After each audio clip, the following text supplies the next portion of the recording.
నమస్తే, welcome to Disha TV.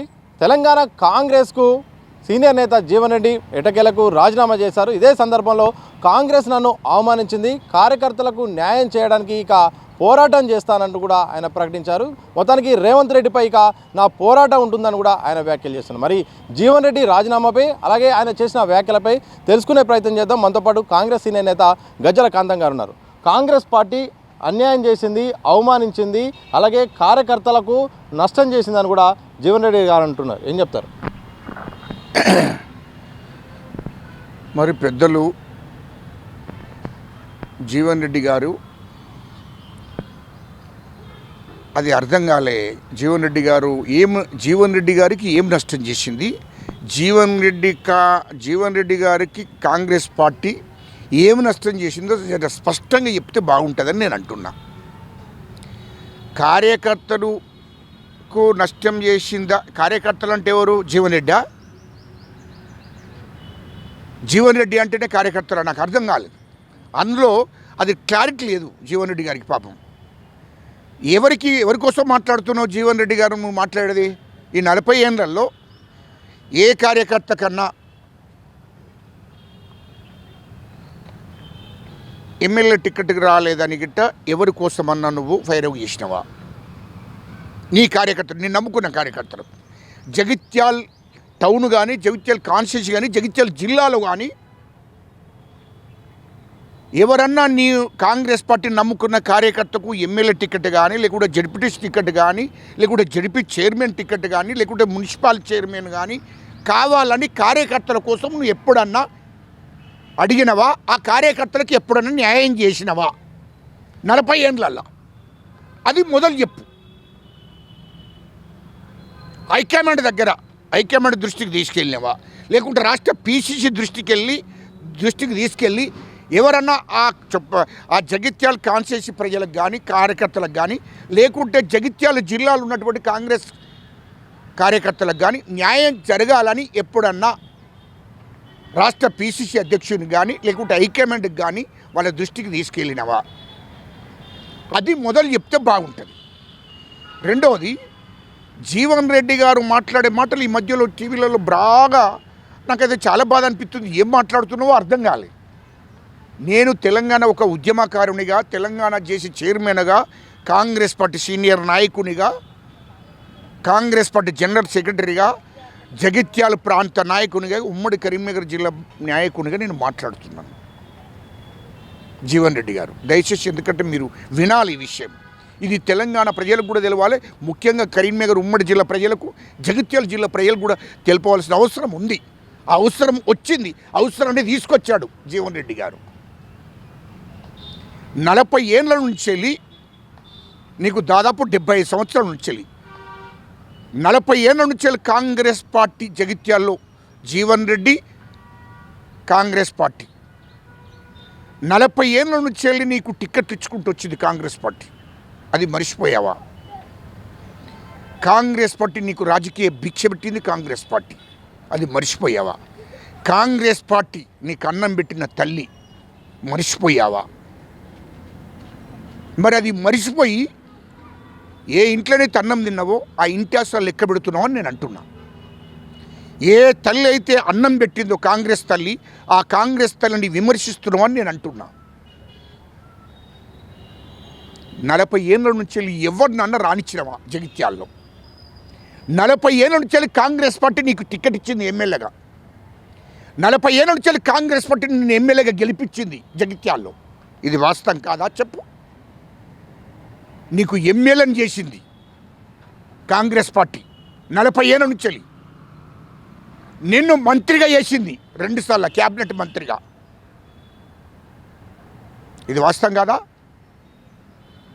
ఆ రోజు సమితి అధ్యక్షుడి నుంచి మొదలుకుంటే నిన్ను ఎమ్మెల్యేగా 40 ఏళ్ళు నిన్ను ఎమ్మెల్యేగా పోటీ చేసి కాంగ్రెస్ పార్టీ టికెట్ మీద పోటీ చేశావు, ఎమ్మెల్యే అయ్యావు అనేక సార్లు.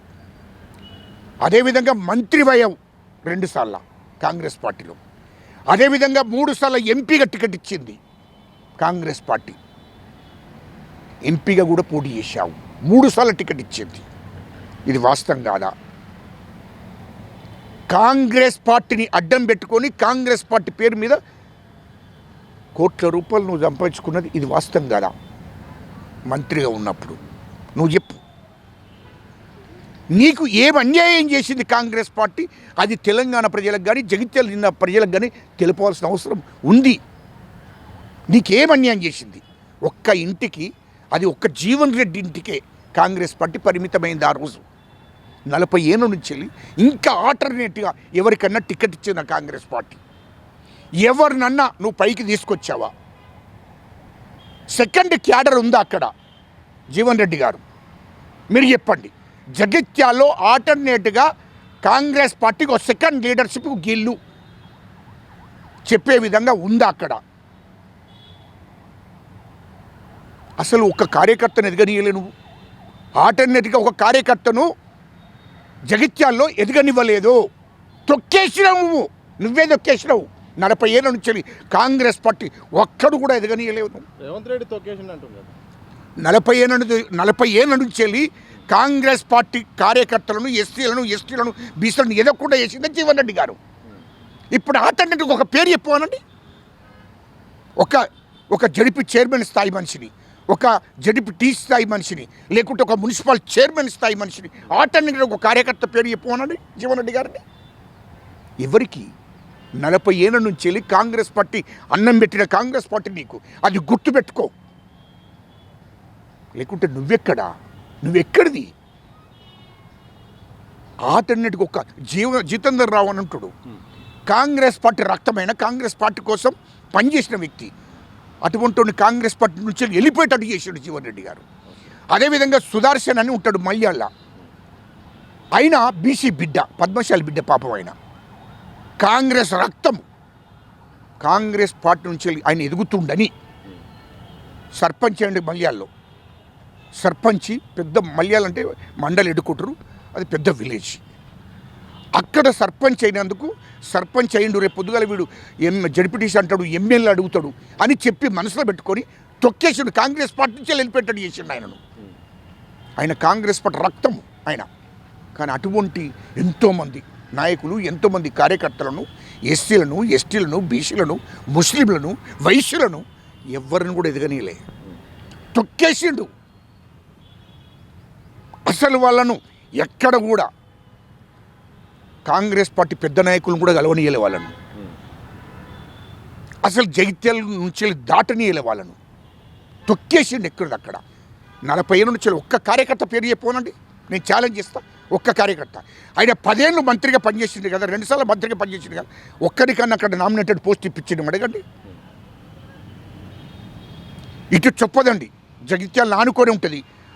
జగిత్యాలను పక్కల్ని, జగిత్యాలను ఆనుకొని చెప్పదండి ఉంటుంది. జగిత్యాలను ఆనుకొని ధర్మపూర్ ఉంటుంది. జగిత్యాల కాన్స్టిట్యూన్సీలో, జగిత్యాల జిల్లాలో ఒక్కనన్న ఎమ్మెల్యే చేసిండా? ఎస్సీ రిజర్వేషన్ మళ్ళీ అది. ఇటు చెప్పదండి, అటు ధర్మపురి. ఇన్ఛార్జ్ ఇచ్చారు అప్పుడు అయిననే టికెట్లు ఇప్పించాడు. నా మాట లేకుండా ఇక్కడ ఏమని టికెట్ ఇస్తారు? జగిత్యాలు అయినదే టికెట్. ఇటు ధర్మపురి చెప్పదండి, ఆయన చెప్పినోడికే ఇవ్వాలి, లేకుంటే ఇవ్వద్దు. ఇప్పటికీ ఇన్నేళ్ళు అవుతుంది ఆయన ఎమ్మెల్యేగా, మంత్రిగా పనిచేసిండు. చొప్పదన్ను జగిత్యాలను ఎందుకు గెలవనీయలేదు? 5 సార్లు లక్ష్మణ్ కుమార్కు అక్కడ టికెట్ వచ్చింది. అక్కడ లక్ష్మణ్ కుమార్ ఎందుకు గెలవలేదు? ఇటు చొప్పదండికి వచ్చింది కాంగ్రెస్ పార్టీ నుంచి, ఎందుకు గెలవనీయలేదు? ఆడ ఎందుకు గెలవలేదు? నువ్వు పెద్ద రాష్ట్ర లీడరును, నేను పెద్ద కాంగ్రెస్ పార్టీకి పెద్ద ఉరగబెట్టినా. ఏం ఉరగబెట్టినావు? నువ్వు ఏవట్టే వాళ్ళన్నా ఎమ్మెల్యేలు అయినరా? ఆ చొప్పదండి కాన్స్టిట్యూన్సీ జగిత్యాలను ఆనుకొని ఉంటుంది కదా, ధర్మపురిని ఆనుకొని ఉంటుంది కదా. వాళ్ళని ఎమ్మెల్యేలు చేసినావా? ఎమ్మెల్యేని గెలిపించినావా? నీకే దిక్కు లేదు, మందిని గెలిపించే పరిస్థితిలో నువ్వు ఉన్నావా? ఎంపీగా టికెట్ ఇచ్చింది, ఎంపీగా నాకు తప్ప ఎవరికి ఇద్దని అన్నావు. ఎంపీగా టికెట్ ఇచ్చిండ్రు. మొన్న కూడా ఎంపీగా, నిజామాబాద్ ఎంపీగా టికెట్ ఇచ్చింది. ప్రజలు తీర్పు నీకు అనుకూలంగా ఇవ్వలేదు. రెండోది 2014 నుంచి 2023 దాకా నీకే టికెట్ ఇచ్చింది. అక్కడ అవతల క్యాండిడేట్ మర్యాద చూసిండ్రు. ఇక నువ్వు ప్రజలకు వణికొచ్చేటట్లేవు. ఈయన సొంత స్వార్థం కోసం కోట్ల రూపాయలు హైదరాబాద్లో సంపాదించుకుంటూ బిజినెస్ వ్యాపారాలు చేసుకుంటుండు. ఈయనకి ఇక్కడ ఎవ్వరికి కూడా, ఒక్క కార్యకర్త కూడా సామాజికంగా, రాజకీయంగా, ఆర్థికంగా ఎవరిని కూడా ఎదగనియలేదు అక్కడ జగిత్యాల్లో. జగిత్యాల కాన్స్టిట్యూన్సీలో కానీ, జగిత్యాల జిల్లాలో కానీ ఏ కార్యకర్త కూడా. జీవన్ రెడ్డి గారు బట్టి ఏదన్నా ఏ కార్యకర్తనన్నా సామాజికంగా రాజకీయంగా ఆర్థికంగా ఎదిగినటువంటి ఒక్క కార్యకర్తను చూపించుకోనండి, ఎదగకుండా చేసిండు ఎవరిని కూడా. రెండోది, ఇప్పుడు కూడా మొన్న గెలిచింది ఎట్లా అంటే మా రాష్ట్ర ముఖ్యమంత్రి రేవంత్ రెడ్డి గారు పిసిసి అధ్యక్షుడిగా ఉండి రాష్ట్ర వ్యాప్తంగా తిరిగిండు, జిల్లాల్లో మండలాల్లో ఆ వేవు తీసుకొచ్చిండు, ఊపు తీసుకొచ్చిండు, కష్టపడ్డాడు. వాననక ఎండనక మా ముఖ్యమంత్రి రేవంత్ రెడ్డి గారు పిసిసి అధ్యక్షుడిగా రాష్ట్ర వ్యాప్తంగా తిరిగిండు. ఆ వేవ్ ఇట్లా వచ్చేసింది కాబట్టి కాంగ్రెస్ పార్టీ రాష్ట్రంలో అధికారంలోకి వచ్చింది. అందులో భాగంగానే చొప్పదండి ధరంపురి గెలిచింది. మా ముఖ్యమంత్రి రేవంత్ రెడ్డి గారు కష్టపడ్డారు కాబట్టి కాంగ్రెస్ పార్టీకి ఆ వేవ్ తీసుకొచ్చారు 2023లో. ఆ వేవ్లో వీళ్ళందరూ గెలిచారు తప్ప జీవన్ రెడ్డి గెలిపించడం కాదు. వాళ్ళు జీవన్ రెడ్డి ఓడిపోయాడు. జీవన్ రెడ్డి ఇంత వేవ్ వచ్చింది కాంగ్రెస్ పార్టీకి తెలంగాణలో. ఈయన ఎందుకు ఓడిపోయాడు? 50,000 అవతల క్యాండిడేట్ 50,000 మెజార్టీతో గెలిచిండు. ఈయన విధంగా 2018లో 65,000 మెజార్టీతో గెలిచిండు అవతల క్యాండిడేట్. ప్రజలు నిన్ను ఒప్పుకుంటలేరు, ప్రజలు అర్థమైపోయింది నీ గురించి. నువ్వు 3 సార్లు ఎంపీకి ఇస్తే టికెట్ ఓడిపోయినావు. మరి అక్కడ ఎమ్మెల్యేకి ఇస్తే ఓడిపోయినావు. రాష్ట్ర వ్యాప్తంగా ఊపు వచ్చింది, రాష్ట్ర వ్యాప్తంగా అందరూ గెలిచిర్రు, ఈయన గెలవలే. అంటే నీకు గెలిచినా గెలవకున్నా ఇక నీకు 75 సంవత్సరాలు ఇచ్చింది, నీ వయసు 75 సంవత్సరాలు. అంటే ఇక కార్యకర్తలు కొత్తగా కాంగ్రెస్ పార్టీ నమ్ముకున్న కార్యకర్తలకు మంత్రులు కావద్దు, కాంగ్రెస్ పార్టీ కార్యకర్తలు ఎమ్మెల్యేలు కావద్దు, కాంగ్రెస్ పార్టీ కార్యకర్తలకు పోస్టులు రావద్దు. ఒక్క నీకిస్తేనే కాంగ్రెస్ పార్టీ న్యాయం చేసినట్టు కార్యకర్తలకు. ఇప్పుడు నీ కోసం కొట్లాడుకుంటున్నావు కానీ కార్యకర్తల కోసం కొట్లాడినవారు అరే ఎవరు కొట్లాడుతున్నారు? నీకేం పని లేదు, బుద్ధి లేని మాటలు ఎట్లా మాట్లాడుతున్నారా మీరు? మీ మీడియాకి ఏం పని లేదా? మీడియా అడుగుంటారు ఆయన ఫస్ట్ ఏమని 40 ఏళ్ళ నుంచి ఏ కార్యకర్తలన్నా ఎమ్మెల్యే కావాలని అడిగిండా, లేకుంటే జడిపి చైర్మన్ కావాలని అడిగిండా, లేకుంటే నామినేటెడ్ పోస్టు మాకు ఈ కార్యకర్తలు కష్టపడరు వీళ్ళకి చైర్మన్ లీమని అడిగిండా? ఎవరి గురించి అడిగిండా? ఇప్పుడు ఆయన గురించి అడుక్కుంటుండు. ఈయన బాధ ఎంత ఏంటంటే రాష్ట్రంలో కాంగ్రెస్ గవర్నమెంట్ వచ్చింది, ముఖ్యమంత్రి రేవంత్ రెడ్డి గారు పిలిచి ఈయనకు మంత్రిలో మళ్ళీ ఒకసారి ఎమ్మెల్సో ఏదో ఇస్తే ఈయనకు న్యాయం జరుగుతుంది, అందరికీ న్యాయం జరిగినట్టు. జగిత్యాల కాన్స్టిట్యూన్సీ ప్రజల అక్కడ ఉన్న కార్యకర్తలకు న్యాయం జరిగినట్టు, జగిత్యాల జిల్లా కార్యకర్తలకు న్యాయం జరిగినట్టు లెక్క. ఈయనకొక్కరికి జరిగితే అయిపోయినాయా, బయట వాళ్ళకి కాదు. ఇది ఆయన లక్ష్యం.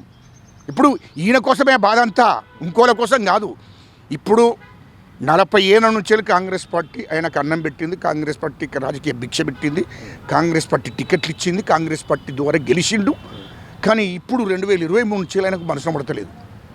గవర్నమెంట్ వచ్చింది, ధన్మన్ నన్ను పిలుచుకొని వీళ్ళందరూ ఎవరద్దు, వీళ్ళందరూ ఈ వడ్లు లక్ష్మణ్ కుమారు ఇంకోలు ఎవ్వరు కూడా మంత్రులు అద్దు, ఎవరద్దు. ఈయనను పిలుచుకొని తొందరగా ఎమ్మెల్సీ ఇచ్చి ఈయన మంత్రి చెప్తే ఇప్పుడు ఈయనకు న్యాయం జరిగితే జగిత్యాల కాన్స్టిట్యూన్సీ కార్యకర్తలకు న్యాయం జరిగినట్టు, జిల్లాలో కార్యకర్తలకు న్యాయం జరిగింది. ఈయనకు జరిగితే అయిపోయినా ఇంకోటికి అద్దు. ఈయన ఈ ఏడుపు ఈయన కోసం ఎడుతున్నారు తప్ప ఈయనకు న్యాయం జరగలేదు అంటున్నాయి బాబు. కార్యకర్తలకు న్యాయం జరగలేదంటే ఏ కార్యకర్తకు నువ్వు పోస్ట్ అడిగినావో చెప్పు, ఏ కార్యకర్తకు నువ్వు అడుగు తీయలేదో చెప్పు.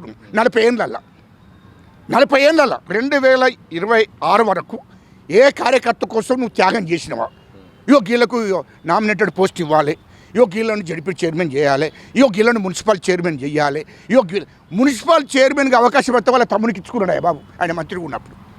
జగిత్యాల మున్సిపల్ చైర్మన్ అవకాశం ఇస్తే ఓ బీసీకో ఎస్సీకో ఓ ముస్లిం సోదరునికో ఓ వైశ్య సోదరునికో ఇయ్యలే, అలా తమ్మునికి ఇచ్చిండే చైర్మన్. ఈయన కార్యకర్తల గురించి మాట్లాడితే సిగ్గనిపిస్తుంది. ఎట్లా మాట్లాడతావు జీవన్ రెడ్డి గారు? మీరు ఎట్లా మాట్లాడతారు? ఆలోచన చేసి మాట్లాడు. ఏమి అన్యాయం చేసింది కాంగ్రెస్ పార్టీ చెప్పు. తల్లి లాంటి కాంగ్రెస్ పార్టీని నువ్వు మాట్లాడుతున్నావా? మా ముఖ్యమంత్రి రేవంత్ రెడ్డి గారిని మాట్లాడుతున్నావా? రేవంత్ రెడ్డి గారిని మాట్లాడే ముందు బాగా జాగ్రత్త మాట్లాడు, పెద్ద మనిషివి నువ్వు, జాగ్రత్త మాట్లాడు. ఎందుకంటే కాంగ్రెస్ పార్టీకి వచ్చినప్పటి నుండి నిద్ర లేకుండా తిరిగిన రాత్రులు ఎన్నో ఉన్నాయన, నిద్ర లేకుండా తిరిగిన రాష్ట్ర వ్యాప్తంగా కాంగ్రెస్ పార్టీని కేసీఆర్ గడిలను పలుగొట్టి ఈ రాష్ట్రాన్ని ప్రజలను విముక్తి చేసి కాంగ్రెస్ పార్టీని అధికారంలోకి తీసుకొచ్చిన ఘనత మా ముఖ్యమంత్రి రేవంత్ రెడ్డి గారిదే. అది గుర్తుపెట్టుకొని మాట్లాడు.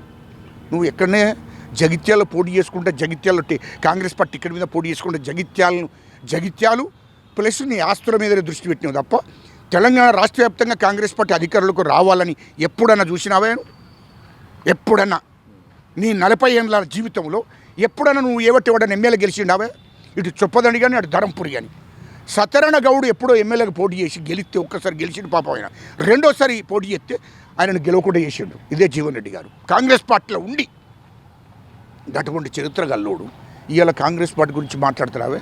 కాంగ్రెస్ పార్టీ నీ జైత్యాల కాన్స్టిట్యూషన్ తప్ప నువ్వు బయటకు వచ్చి కాంగ్రెస్ పార్టీ డెవలప్ కావాలి, కాంగ్రెస్ పార్టీ గెలవాలని ఎక్కడన్నా ప్రయత్నం చేసినవా? గది చెప్పు. ఎక్కడన్నా కరీంనగర్ ఉమ్మడి జిల్లాలో కానీ జగిత్యాల జిల్లాలో కానీ ఎవరన్నా నీ మూలంగా ఈ 40 ఏళ్ళలో నీవు పెట్టిన క్యాండిడేట్, నువ్వు గెలిపించిన క్యాండిడేట్ ఎవరన్నా ఉన్నారా? మొన్న గెలిచిందంటావా? మొన్న గెలిచిందంటావు. నువ్వు ఏవటి గెలిచుడు కాదు. మా ముఖ్యమంత్రి రేవంత్ రెడ్డి గారు అహానిషల్ పిసిసి అధ్యక్షుడు కష్టపడ్డాడు. రాష్ట్ర వ్యాప్తంగా ఒక వేవ్ తీసుకొచ్చిండు, ఊపు తీసుకొచ్చిండు. ఆ ఊపులో తెలంగాణ మొత్తం కాంగ్రెస్ పార్టీ గెలిచింది. అందులో భాగంగానే చొప్పదండి ధరంపూర్ గెలిచింది. తర్వాత నీ జైత్యాలు నువ్వు ఓడిపోయావు. నిన్ను ప్రజలు ఒప్పుకుంటలేరు. ప్రజలు మొన్న కూడా 50,000 మేయర్తో గెలిపించిన 2023లో. ఇక నువ్వెట్లా ఉన్నాయా? 40 ఏళ్ళ నుంచి వెళ్ళి కాంగ్రెస్ పార్టీ టికెట్ నీ పాలే అయింది కదా. నువ్వే కదా కాంగ్రెస్ పార్టీ టికెట్ తీసుకొని గెలిచినవు ఓడిపోయావు నువ్వే కదా. ఇంకోరికి ఎవరికి అవకాశం ఇచ్చినవేను? ఇంకోడు ఎవడన్నా నీ జైత్యాల కాన్స్టిట్యూన్సీలో గిల్లు చైర్మన్ అయినరు, గిల్లు మున్సిపల్ చైర్మన్ అయినరు, ఈ నామినేటెడ్ పోస్ట్ ఇప్పించిన ఇంతమంది కార్యకర్తలు నా మూలంగా లీడర్గా తయారైన ఒక్కరు చూపించవా? చివరికి వస్తే ఇంకోటి కూడా గుర్తుపెట్టుకోండి. జీవన్ రెడ్డి గారు బాగా తిన్నింటి అసలు లెక్క పెట్టకు. మా శ్రీధర్ బాబు గారు మా ఐటీ శాఖ మంత్రి శ్రీధర్ బాబు గారు నువ్వు ఎమ్మెల్యేగా ఓడిపోయినాక 2018 ఎమ్మెల్యే ఓడిపోయినాక ఎమ్మెల్సీ వచ్చింది. ఎమ్మెల్సీ వస్తే నిన్ను పట్టుకొని తిరిగి మా శ్రీధర్ బాబు గారు కాంగ్రెస్ హైకమాండ్కు నమ్మిన బంటు, కాంగ్రెస్ పార్టీ రక్తం, కాంగ్రెస్ పార్టీ ముఖ్యం అనుకుంటారు. కాంగ్రెస్ పార్టీ రక్తం పంచుకొని పుట్టిన బిడ్డనే మా శ్రీధర్ బాబు గారు. మా శ్రీధర్ బాబు గారు ఎంబడేసుకుని ఎమ్మెల్సీ ఎన్నికల్లో టీఆర్ఎస్ పార్టీ అధికారంలో ఉండగా కూడా మా శ్రీధర్ బాబు గారు ఎంబడేసుకొని నిన్ను మొత్తం దింపి ఎమ్మెల్సీ కూడా గెలిపించాడు. సరే దానికి వేరే ఉన్నాయనుకో, నిన్ను ఎమ్మెల్సీకి కూడా గెలిపించాడు. నువ్వు ఎమ్మెల్సీ అయినావు. నువ్వు అట్టిగా ఖాళీగా ఎక్కడ కూర్చున్నావా? అటు ఎమ్మెల్యేగా 2018 ఓడగొట్టగానే మళ్ళీ ఎమ్మెల్సీగా శ్రీధర్ బాబు సార్ నువ్వు ఎంబడి పెట్టుకొని, శ్రీధర్ బాబు సార్ ఎంబడి లేకపోతే ఆయన గెలవకపోవు. మా శ్రీధర్ బాబు సార్ ఎంబడి ఉండడం మూలంగా ఆయన ఎమ్మెల్సీకి గెలిచిండు. నువ్వు అట్టిగా ఎప్పుడున్నావే అంటే ఇప్పుడు ఏమంటాడు? కార్యకర్తలకు ఎవరికి అన్యాయం జరిగింది చెప్పవాను. ఎవరికి నువ్వు న్యాయం చేసినావు? కాంగ్రెస్ పార్టీ ఎవరికి అన్యాయం చేసిందో నువ్వు పేర్లు చెప్పవా బాబు. పేర్లు ఎప్పుడు కాదు. జీవన్ రెడ్డి గారికి అని ఇప్పుడు జీవన్ రెడ్డి గారు ఈ 75 ఏళ్ళ వయసులో కూడా నువ్వు రావయ్యా జీవన్ రెడ్డి గారికి ఎవరికి మంత్రి పదవులు ఇవ్వద్దు, కరీంనగర్ జిల్లాలో ఎవ్వరికి ఇవ్వద్దు, నువ్వే రా అని చెప్పి నన్ను పిలుచుకొని మంత్రి చేసి ఎమ్మెల్సీ చేస్తే అప్పుడు ఈయనను అబ్బా కాంగ్రెస్ ఈయనకు న్యాయం జరుగుతాయి అయిపోయా. ఇక కాంగ్రెస్ పార్టీకి అందరికీ న్యాయం జరిగినట్టే, కార్యకర్తలందరికీ. రాజీనామా సభలో ఆయన మాట్లాడిన వాటిలో ఒక అంశం అయితే బాగా వైరల్ అవుతుంది. పోచారం శ్రీనివాసరెడ్డితో అలాగే వేం నరేందర్ రెడ్డిపై. పోచారంకు సలహాదారుగా ఎందుకు ఇచ్చారు, ఆయన ఇచ్చిన సలహాలు ఏంటి, ఆయన కాంగ్రెస్ చేసింది ఏంటి, దాంతోపాటు వేం నరేందర్ రెడ్డి ఎవరు, అసలు ఆయన కాంగ్రెస్ పార్టీకి చేసిన సాక్రిఫైస్ ఏంటి, ఏ మూలాలు ఆయనకు రాజ్యసభ సభ్యుడు ఇచ్చారో కూడా నిన్న పెద్ద ఎత్తున సోషల్ మీడియా వాజ్గా ఇది అంశం వైరల్ అవుతుంది. ఒకటి గుర్తుపెట్టుకోండి, శ్రీనివాసరెడ్డి గారు కాంగ్రెస్ పార్టీకి వచ్చాడు. కాంగ్రెస్ పార్టీకి వచ్చినంత మాత్రాన ఆయనకు సలహాదారునిగా ఇవ్వడం జరిగింది. కాంగ్రెస్ పార్టీకి బలం చేకూర్చడానికి వచ్చాడు. కీలకమైన పోస్టులు ఏం కాదు ఆయనకి ఇచ్చింది, సలహాదారునిగా ఇచ్చారు. ఆయన పార్టీకి వచ్చాడు. నెంబర్ 1. నెంబర్ 2, వేం నరేందర్ రెడ్డి సారు మా ముఖ్యమంత్రి రేవంత్ రెడ్డి గారు కాంగ్రెస్ పార్టీకి వచ్చినప్పుడే వేం నరేందర్ రెడ్డి సార్ ఇచ్చాడు. వేము నరేందర్ రెడ్డి సారు మా ముఖ్యమంత్రి రేవంత్ రెడ్డి గారికి అసలు బోన్, పార్టీని ఎట్లా నడిపించాలో ఎట్లా పోవాలనేది మొదటి నుంచే వాళ్ళిద్దరు కలిసే పార్టీని నడిపించారు. పార్టీ కార్యకర్తలకు పార్టీని కాపాడుకోవాల్సిన అవసరం ఉందని చెప్పి కాంగ్రెస్ పార్టీలో ఏరినప్పటి నుండి కాంగ్రెస్ పార్టీని బతికించుకోవాలి, కాంగ్రెస్ పార్టీని రాష్ట్రంలో అధికారులకు తీసుకురావాలనే దాంట్లో వేము నరేందర్ రెడ్డి సార్ కూడా భాగస్వామి అని చెప్తున్నా. నీకు తెలియకపోతే నేను ఏం చేయాలి? ఎందుకంటే నువ్వు జగిత్యాలలో ఉంటావు, జగిత్యాలలో ఉండి నీ స్వార్థం కోసమే చూసుకుంటావు. కానీ వేము నరేందర్ రెడ్డి సార్ అది కాదు. ముఖ్యమంత్రి రేవంత్ రెడ్డి గారికి ముఖ్య సలహాలు ఇచ్చుకుంటూ మనం రాష్ట్రంలో అధికారంలో ఎట్లా వస్తాం అని 2017 నుండి పార్టీకి వచ్చి నుండి 2017 నుంచి 2023 దాకా కాంగ్రెస్ పార్టీ కోసం 24 గంటలు వాళ్ళ ఆలోచన చేసుకుంటూ ఒక దిక్కు గాంధీ భవన్ను కాపాడుకుంటూ, ఒక దిక్కు కాంగ్రెస్ పార్టీ కార్యకర్తలను కాపాడుకుంటూ, ఒక దిక్కు కాంగ్రెస్ పార్టీ నాయకులను తోని వాళ్ళకు బలాన్ని చేకూర్చే విధంగా మాట్లాడుకుంటూ పార్టీని మెల్లమెల్లగా నడిపించుకుంటూ మా ముఖ్యమంత్రి రేవంత్ రెడ్డి గారు పిసిసి అధ్యక్షుడు అయినాక కూడా కీలకమైన పాత్ర ఉంది వేము నరేందర్ రెడ్డి సార్ది. పిసిసి అధ్యక్షుడు అయినాక రాష్ట్ర వ్యాప్తంగా కార్యకర్తలను కోఆర్డినేషన్ చేసుకుంటూ, కాంగ్రెస్ పార్టీ నాయకులను కోఆర్డినేషన్ చేసుకుంటూ రాష్ట్ర వ్యాప్తంగా పార్టీని వేవు తీసుకొచ్చేటువంటి కార్యక్రమం చేసిన దాంట్లో వేము నరేందర్ రెడ్డి కీలక పాత్ర వహించిండు అని అంటున్నా నేను. మరి అటువంటి నాయకుడు పార్టీ అధికారంలోకి తీసుకొచ్చేదాకా పిసిసి అధ్యక్షునిగా రేవంత్ రెడ్డి గారు పిసిసి అధ్యక్షుడు ఉంటే మొత్తం పార్టీ కార్యక్రమాలంతా వేము నరేందర్ రెడ్డి సరే చూసుకున్నాడు. రాష్ట్ర వ్యాప్తంగా పార్టీని ఏ విధంగా బలోపేతం చేయాలి, కేసీఆర్ ముఖ్యమంత్రిగా ఉన్నాడు, ఆ గడిలను ఎట్లా బద్దలు కొట్టాలి, తెలంగాణ ప్రజలకు తెలంగాణ ఉద్యమకారులకు ఎట్లా అండగా ఉండాలి అని ఆలోచన చేసుకుంటూ ఇటు కాంగ్రెస్ పార్టీ కార్యకర్తలకు, కాంగ్రెస్ పార్టీ నాయకులకు, తెలంగాణ ప్రజలకు ఎట్లా భరోసా చేయాలి, ఎట్లా వీళ్ళ కోసం ఉద్యమం చేయాలి అని చెప్పి ఆ లక్ష్యంతో నేను తెలంగాణ రాష్ట్ర వ్యాప్తంగా కాంగ్రెస్ పార్టీని మొత్తం వేవ్ తీసుకురావడానికి, కాంగ్రెస్ పార్టీ గెలవడానికి ముఖ్య కారకుడైండు వేము నరేందర్ రెడ్డి సారు. రేవంత్ రెడ్డి సారుకు మా ముఖ్యమంత్రి గారికి అండగా ఉండి మొదటి నుండి పార్టీని గెలిపించే దాంట్లో కష్టపడ్డాడు, శ్రమపడ్డాడు, ఆర్థికంగా కూడా అనేక రకాలుగా తీసుకొచ్చి పెట్టి పార్టీని గెలిపించే కార్యక్రమం చేసుకుంటూ కీలక పాత్ర వహించిండు వేము నరేందర్ రెడ్డి సారు. అందుకోసమే ఆయన రాజ్యసభ సభ్యునిగా చేసిండ్రు. ఇప్పటికీ కాంగ్రెస్ పార్టీ అధికారులకు వచ్చి 2 సంవత్సరాలు 5 నెలలు అవుతుంది. ఆయన ఎప్పుడు ఏ పోస్ట్ అడగలేదే. రాజ్యసభ సభ్యుడిగా అవకాశం వచ్చింది కాబట్టి అంత కష్టపడ్డాడు, పార్టీని అధికారులకు తీసుకురావడానికి ఆర్థికంగా అన్ని రకాలుగా కష్టపడ్డాడు, భాగస్వామి అయ్యిండు. కాబట్టి ఆయనకు రాజ్యసభ సభ్యునిగా ఇచ్చే తప్పేంటి అని అంటున్నా. కష్టపడ్డాడు. నీ లెక్క ఒక పోయి ఆయన కాన్స్టిట్యూషన్లో వండుకోలే, ఆయన జిల్లాలో వండుకోలే, రాష్ట్ర వ్యాప్తంగా ఒక దిక్కు ప్రజలకు ఎట్లా భరోసా ఇవ్వాలి, కాంగ్రెస్ కార్యకర్తలకు ఎట్లా భరోసా ఇవ్వాలి, కాంగ్రెస్ నాయకులకు కూడా ఎట్లా భరోసా ఇవ్వాలి, ఆ భరోసా ఇచ్చుకుంటూ కాంగ్రెస్ పార్టీని కాపాడుకుంటూ ఒక దిక్కు ప్రజల పక్షాన పోరాటాలు చేసిండు మా రేవంత్ రెడ్డి గారు.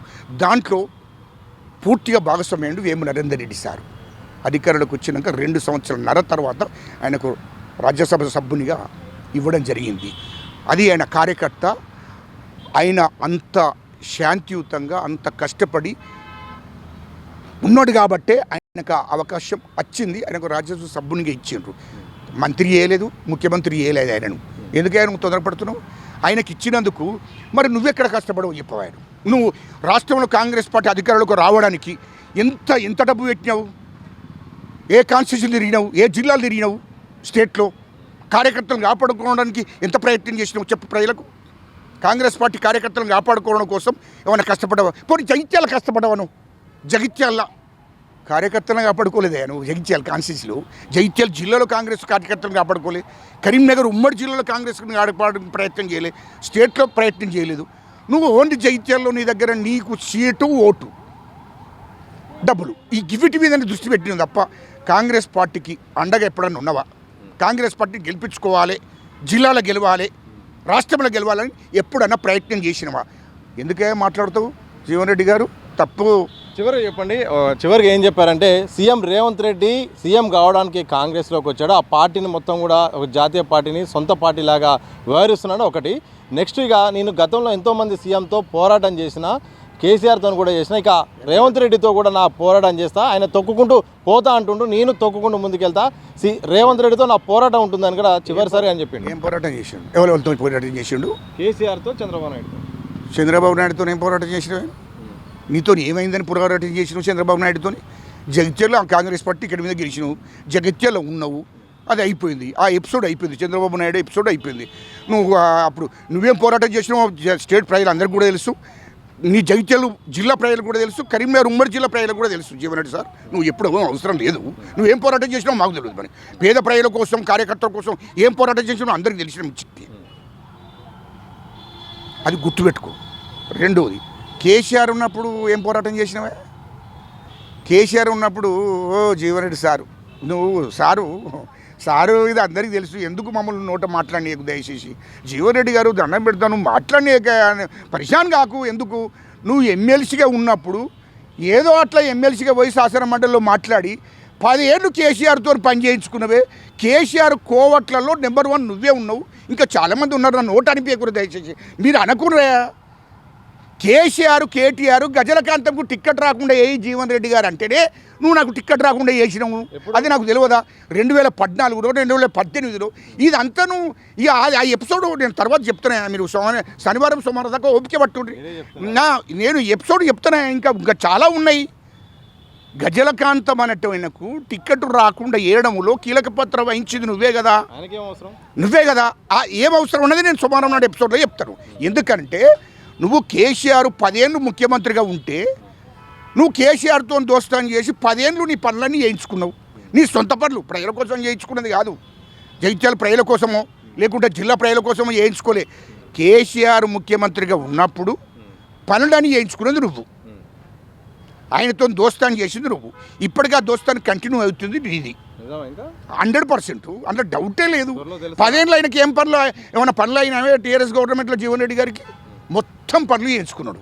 ఆయన సొంత పనులు ఏది కూడా ఆయనకు ఆదాయం వచ్చే పనులన్నీ చేయించుకున్నాడు. అది నాకు తెలియనట్టు ఎందుకు బా అద్దు జీవన్ రెడ్డి గారు. నీ మొత్తం చరిత్ర, నీ కొడుకు వయసుని నేను, కానీ నీ చరిత్ర మొత్తం తెలుసు. నీ కొడుకు వయసుని, నీ చరిత్ర మొత్తం నాకు తెలుసు. నేను అక్కడ పుట్టిన బిడ్డ నేనైతే నాకు తెలియదబ్బా. నన్ను ఎందుకు ఇవన్నీ కూడా తెలుసు మొత్తం చరిత్రను. ఇది 100కు 10% చెప్పిన. అస్సలు ఇంకా మూడు ఎపిసోడ్లు ఉన్నాయి. అది నీకు పూర్తిగా క్లారిటీగా తెలంగాణ ప్రజలకు తెలవాలి, కరీంనగర్ జిల్లా ప్రజలకు కూడా తెలపాల్సిన బాధ్యత నా మీద ఉంది. 100% చెప్తాను. ఖచ్చితంగా కాంగ్రెస్ పార్టీని ఎవరినైనా ఒప్పుకునే ప్రసక్తి లేదు. అన్నం పెట్టిన కాంగ్రెస్ పార్టీని విమర్శిస్తే బాగుండదు. అది నాకు క్లారిటీ చెప్తున్నా సీరియస్గా. అన్నం పెట్టిన కాంగ్రెస్ పార్టీ 40 ఏళ్ళు కాంగ్రెస్ పార్టీని సాధింది. 40 ఏళ్ళు టికెట్లు ఇచ్చింది. 40 ఏళ్ళు కాంగ్రెస్ పార్టీ టికెట్ మీద గెలిచినావు. 40 ఏళ్ళ నుంచి నువ్వు మంత్రి అయినావు 2 సార్లు. నువ్వు ఎంపీగా 3 సార్లు ఎంపీగా పోటీ చేసినావు. కాంగ్రెస్ పార్టీ అన్నం పెట్టిన కాంగ్రెస్ పార్టీని ఎవరు విమర్శించినా సరే ఎందుకు కాదు. కాంగ్రెస్తో నువ్వు బతికినవు. నీ వయసు 75 సంవత్సరాలు అవుతుంది. 75 సంవత్సరాల వయసు దాకా కాంగ్రెస్ పార్టీలో ఉండి కాంగ్రెస్ పార్టీ చేతిగుర్తు మీద గెలిచి కాంగ్రెస్ పార్టీని నువ్వు ఇప్పుడు విమర్శ అంటే నువ్వు 75, నీ వయసు 75 ఏళ్ళలో కూడా కాంగ్రెస్ పార్టీని చివరి దశలో విమర్శిస్తున్నావు అంటే అది నీకు సరియేందుకు కాదు. అనవసరంగా బీపీ షుగర్లు ఇంకా ఎక్కువ అవుతాయి. అది మానుకోమని చెప్తున్నాను. Thank you. మొత్తంగా ఇది మొత్తానికి కాంగ్రెస్ పార్టీకి రాజీనామా చేసిన జీవన్ రెడ్డి గారికి కాంగ్రెస్ పార్టీ చేసిన తప్పేంటి? అన్ని రకాల అవకాశాలు ఇచ్చింది. ఎమ్మెల్యేగా ఇచ్చింది, మంత్రిగా ఇచ్చింది, ఎంపీగా కూడా ఇటు బీఫామ్ కూడా ఇచ్చింది. ఏ రకంగా కూడా పూర్తి స్థాయిలో దాదాపు 40 ఏళ్ళు కూడా ఆయన రాజకీయాల్లో కూడా అన్ని రకాల అవకాశాలు ఇచ్చింది. అలాగే జగిత్యాలలో ఆయన చేసింది ఏంటి, అలాగే ఆయన కార్యకర్తలకు ఏం బేలు చేశారు? ఈరోజు కొత్తగా కార్యకర్తలకు కోసమే నేను పోరాడుతున్నారు, కానీ కార్యకర్తలకు ఆయన చేసింది ఏంటి? ఆయన సొంతం కోసమే పనిచేసుకున్నారు, అలాగే తన ఆస్తుల కోసమే పనిచేసుకున్నారు తప్ప ఏ రోజు పక్క కాన్స్టిట్యున్సీలో కానీ అలాగే తన సెకండ్ క్యాడర్ గాడై ఎక్కడ కూడా ఎదగనీయకుండా ఈరోజు చేశాడు. ఇప్పుడు కొత్తగా కాంగ్రెస్ పార్టీని విమర్శ చేయడం సరైనది కాదు. ఇలాగే విమర్శించుకుంటూ పోతే మాత్రం త్వరలో ఇంకా సంచలనమైన విషయాలు కూడా బయట పెడతానని కూడా కాంగ్రెస్ సీనియర్ నేత గజలకాంతం గారు అన్న సందర్భం కనిపిస్తూ ఉంది. కెమెరా పర్సన్ మసూద్తో సతీష్, దిశ టీవీ, హైదరాబాద్.